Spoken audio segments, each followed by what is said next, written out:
अगर मैं कहूँ कि आप आयुर्वेद में एक ऐसी मेडिसिन ढूंढ रहे हैं जो आपके लिए एंटीऑक्सीडेंट का काम करे, साथ ही साथ बहुत अच्छा कार्डियक टॉनिक यानी आपके हार्ट के लिए बहुत अच्छा टॉनिक हो, कोलेस्ट्रॉल को कम करे, बीपी को रिड्यूस करे और उसे बैलेंस करे, साथ ही साथ डायबिटीज को कंट्रोल करे, शायद आप आंख बंद करके कहेंगे कि अर्जुन यानी कि अर्जुन का प्रयोग इसमें करना चाहिए।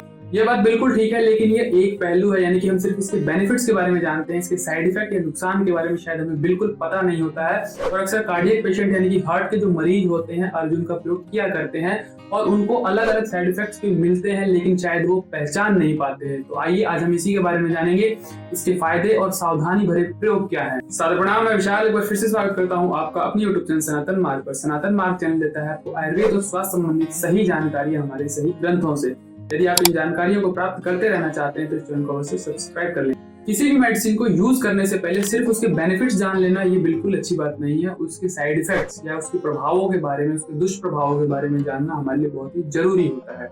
इसलिए अर्जुन के बारे में भी हमें थोड़ा समझना चाहिए। अर्जुन के बारे में आयुर्वेद ऐसा कहता है कि ये टेस्ट में एस्ट्रिजेंट यानी कि रस में कषाय है, कसैले स्वाद का है और लघु, रुक्ष और शीत है।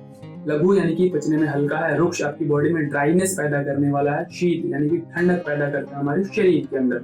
साथ साथ त्रिदोषों की बात करें, इन प्रॉपर्टी से ये कफ और पित्त का नाश करने वाला है, यानी कि कफ पित्त को कंट्रोल करने वाला है और वायु की हमारे शरीर में वृद्धि करता है, क्योंकि लघुता, रुक्षता और शीतलता ये तीनों ही वायु के गुण हैं। इसके फायदों की बात करें तो एक इसका मुख्य गुण है स्तंभन। स्तंभन का अर्थ होता है रोकना। जैसे डायरिया या दस्त के अंदर हमारी बॉडी से बराबर फ्लूइड या लिक्विड गिरता रहता है, तो ये मल को बांध करके उसे रोकने वाला है। साथ ही हमारी बॉडी में कहीं से ब्लीडिंग हो रही हो, कहीं कट लग जाए, चोट लग जाए, घाव हो जाए, ऐसी जगह से ब्लीडिंग रोकने के लिए पहले के समय में इसका लेप यूज किया जाता था और आज भी इंटरनल और एक्सटर्नल दोनों ही तरीके से ब्लीडिंग को रोकने में कारगर है।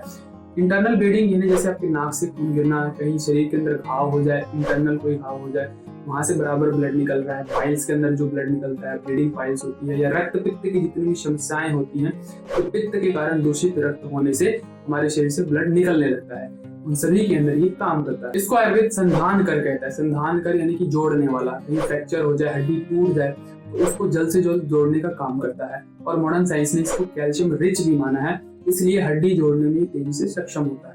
कोई घाव हो गया उसको भरने में ये सक्षम होता है, उस पस को सुखाने में, जो घाव में पस या मवाद हो जाती है उसको ये तेजी से हील करने का काम करता है। तो ये संधान कर भी है। इसका नेचर रुक्ष यानी कि ड्राई माना जाता है, जिसके कारण से ये हमारे शरीर के अंदर एक्स्ट्रा क्लेद या एक्स्ट्रा जल महाभूत जो हो जाता है, एक्स्ट्रा फैट हो जाता है, उसको सुखाने का काम करता है। इसलिए ये मोटे लोगों के लिए बहुत ही अच्छा है। मोटे लोगों को अगर पतला होना है तो उनके लिए इसका सेवन अच्छा माना जाता है। और रुक्षता के कारण किसी भी प्रकार के घाव को सुखाने वाला है, यानी कि किसी घाव में बराबर मवाद निकल रही हो, कभी ठीक ना हो रहा हो, या इंटरनल कोई ब्लीडिंग, अल्सर हो गया हो, अल्सरेटिव कोलाइटिस हो गया हो, ऐसी समस्याओं में इसका यूज करना उस घाव को सुखाने वाला होता है। फिर इसी ड्राई नेचर की वजह से ये किसी प्रकार की बाधा या ब्लॉकेज को दूर करने वाला है। जो धमनियों में ब्लॉकेज हो जाता है वहां से एक्स्ट्रा कोलेस्ट्रॉल या फैट को सुखा करके समाप्त करता है, इसलिए हार्ट टॉनिक के रूप में बहुत ही अच्छा काम करता है। फिर ये डायबिटीज या प्रमेह के अंदर भी बहुत अच्छा काम करता है। डायबिटीज भी कफ का रोग माना जाता है और उसके अंदर भी ये बहुत ही यूजफुल माना जाता है। और ये अर्श है। अर्श यानी कि बवासीर यानी पाइल्स जिसको कहा जाता है, खास करके ब्लीडिंग पाइल्स जिसमें ब्लीडिंग बहुत ज्यादा होती है मल मार्ग से, उसके अंदर ये कारगर माना जाता है। इसको आयुर्वेद क्षयहर बतलाता है। क्षयहर यानी कि जिसमें शरीर बराबर घटता जाता है, वजन कम होता जाता है, शरीर में कमजोरी आती है, या क्रोनिक रेस्पिरेटरी डिसऑर्डर या कहीं की ट्यूबरक्लोसिस या टीबी जिसको कहा जाता है, ऐसी समस्याओं में शरीर की धातुएं क्षीण होने लगती है, बल घटने लगता है, इसके अंदर ये बहुत ही अच्छा काम करता है। ऐसे ही एक श्रमहर है, यानी कि थकान को दूर करने वाला है। साथ ही हृदय यानी कि हमारे हृदय के लिए बहुत अच्छा टॉनिक माना जाता है।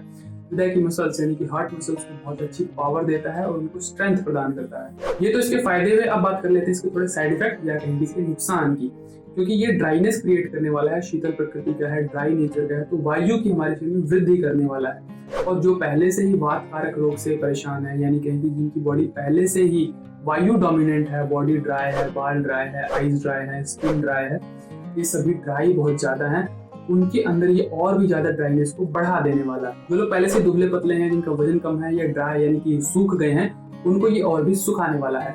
अब बात आती है, मैंने ट्यूबरक्लोसिस में कहा था कि जब वजन गिर जाता है, शरीर कमजोर हो जाता है, धातुएं क्षीण हो जाती हैं, उस समय ये उसको ठीक करने वाला है। लेकिन वहाँ पर एक पर्टिकुलर डिजीज की बात हुई है और वहाँ पर प्रैक्टिस भी डॉक्टर द्वारा की जाती है, प्रैक्टिशनर द्वारा की जाती है, जहाँ पर इस बात का खास ध्यान रखा जाता है कि उसका जो ड्राई नेचर है वो ज्यादा प्रभावी ना हो सके।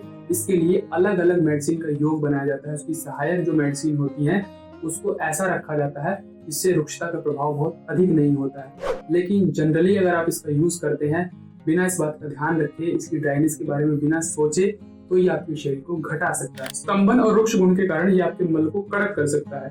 अगर पहले से आपको कॉन्स्टिपेशन है, हाँ डायरिया है, तो उसको ये मल को बांधने का काम करेगा, ठीक करेगा।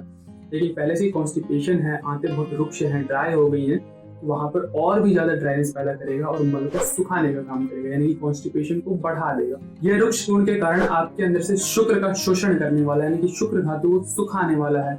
और अगर आपने इसका ध्यान पूर्वक या सही से प्रयोग नहीं किया या एक्सेस में बहुत ज्यादा इसने आपके शरीर में ड्राइनेस ला दी, तो ये आपके शुक्र को सुखा सकता है और ये कहें कि स्पर्म काउंट कम कर सकता है। यदि आपके अंदर ड्राइनेस पहले से बहुत ज्यादा है और वात व्याधियों से परेशान है, तो आपके लिए इसका यूज उतना अच्छा नहीं माना जाता है।